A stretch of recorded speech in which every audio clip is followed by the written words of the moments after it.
वो शख्स तुम्हारा मोहसिन है जो तुम्हें ये यकीन दिला दे कि हां, तुम कर सकते हो।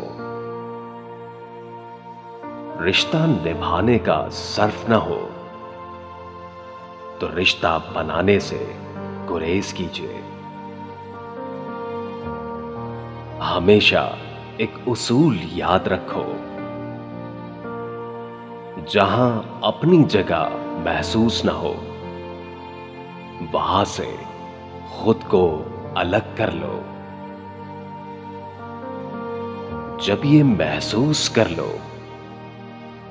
कि कहने के लिए कुछ भी नहीं, तो खामोश हो जाओ।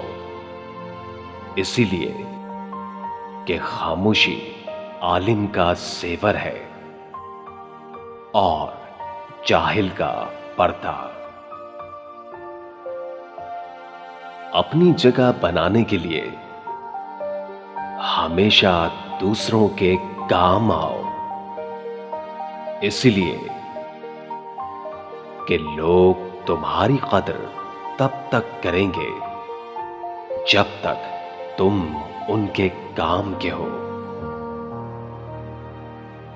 मखलूक के आगे सवाल करने से गुरेज करो। इसीलिए कि बंदों से मांगना इस दुनिया की सबसे बड़ी शर्मिंदगी है। सखावत का ताल्लुक पैसे खर्च करने से नहीं होता,